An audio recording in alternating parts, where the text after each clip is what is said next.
Welcome, ladies and gentlemen, my name's Dychronic, your host here on this Destiny 2 video, and today we're going to be taking a look at where the Xur is for July 17th, 2020. All of his random rolls, what he's got, my recommendations, and all that whatnot. You can find the Xur in his regular location in the tower, so just head over to the courtyard, make your way into the hangar. In the top left section of the hangar, you can find the Xur right here in these little rafters, underneath this box that will eventually kill him one day, because seriously, what is this? Why is this here? What's wrong with just putting those boxes in, like, that corner? Xur, did you're like, oh, I want this corner now. Okay. Moving on, this is a high overview of everything that he does have available. Hey, I made fun of this gun recently. All right. Moving on to the weapon today. Hold on a second. We gotta make this as good as, wait, what is this one? Ooh, I did not know I had that one, but let's leave it on this one. Moving on to the weapon today, we have the Skyburners. Oh, the weapon that I actually recently put in my top 10 worst exotics in Destiny 2. So its main perk is basically when you're aiming down sights, it's a faster shot, slower fire rate. When you're not aiming down sights and you're firing from the hip, it's a faster fire rate and auto-tracking explosive payloads. Now, it's kind of fun. I admit that it's actually kind of fun when you're just firing from the hip, but this extended mag ruins the reload speed, and just overall the experience is really not that good. Catalyst I've had for probably 3 years now, and it's not an exaggeration. I got it very early on, never finished it because it requires Cabal kills. And honestly, it's just one of those things that it's a scout rifle. It doesn't really do anything that unique, so the utility is just not there. I don't have any scenario that I want to use this in, and that's the issue. You gotta have a scenario that you would use it in. Remember when this first came out and everybody was like, hey, against the Phalanx Cabal shields, this would be great. And then everyone was like, hey, you can just shoot the center of the shield. And now we have barrier rounds that just shoot through them anyways. It's now even doubly worthless. Bungie really needs to come by and take another look at this exotic. Moving on to the Hunter exotic, today we have the Lucky Raspberry. I believe, I can't believe I just said it, raspberry. Is it raspberry?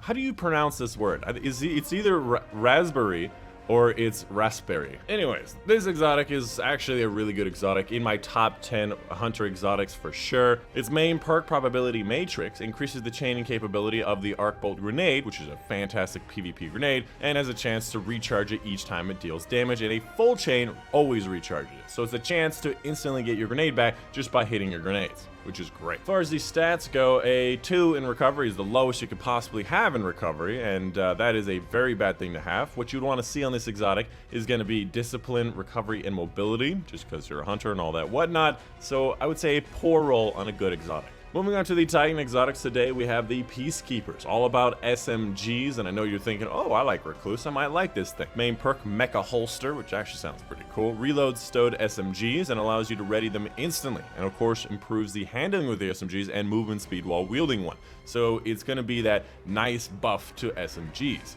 The problem is, the best way to use this is with a double primary ammo SMG. The Huckleberry Recluse seems to be the most popular combo.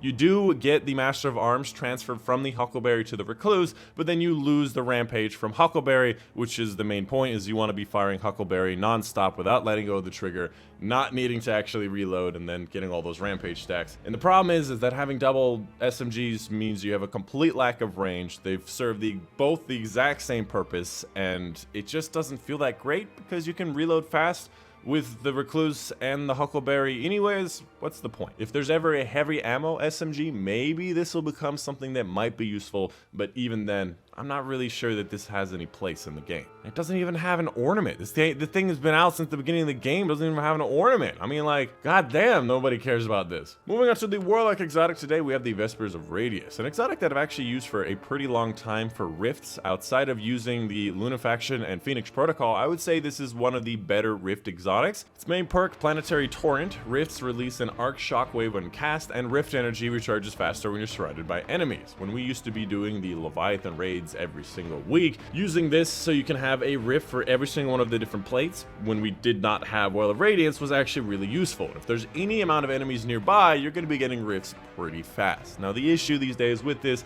is that I'm often using Attunement of Grace constantly, so I either have a well or my teammates help me get my rift back, so I don't need this, but it is a good exotic with actually a pretty good ornament. A really good ornament here that makes it a lot more holographic, which I really like. As far as the roll goes, primary in recovery and secondary in intellect is something that is fantastic for just in general, with a 65 stat roll, and of course particular to this exotic, so I'd say a very above average roll for maybe an averaging exotic. Outside of that, make sure you're picking up your 5 of Swords, so you can have high scoring Nightfalls on the regular Nightfalls, picking up your Invitation to the 9 for some powerful gear as well as lore, and of course picking up your exotic engram, guaranteeing you an exotic that you do not have, and an exotic that will, wow, what a turbo exotic, and an exotic that will have a high stat roll. Any exotics that drop as an exotic engram will have a high stat roll and a good distribution. And this one actually has a good distribution, good recovery, good discipline, pretty much what you want, but I don't like this exotic. I think I also got this exotic the last time I was on my Warlock with the Xur, which is very disappointing. Anyways, that is going to be the end of the Xur. Let me know in the comments down below if you have questions, concerns, tips, tricks, you want to say hi, you like Blue Jays, all that whatnot. Let me know in the comments down below. Right after this, I'm going to be live streaming over at twitch.tv, so check out that in the description down below. We often have open lobbies for pinnacles and powerfuls and all that whatnot, so come play, come check it out. We might have a lot of fun. I say we might have a lot of fun. It depends if you would like to fight me in chat, which is what I love doing. Fight me in chat, please. Anyways, that's the end of it. Hope you guys did enjoy. My name is Dychronic, and I'll see you guys on the next one.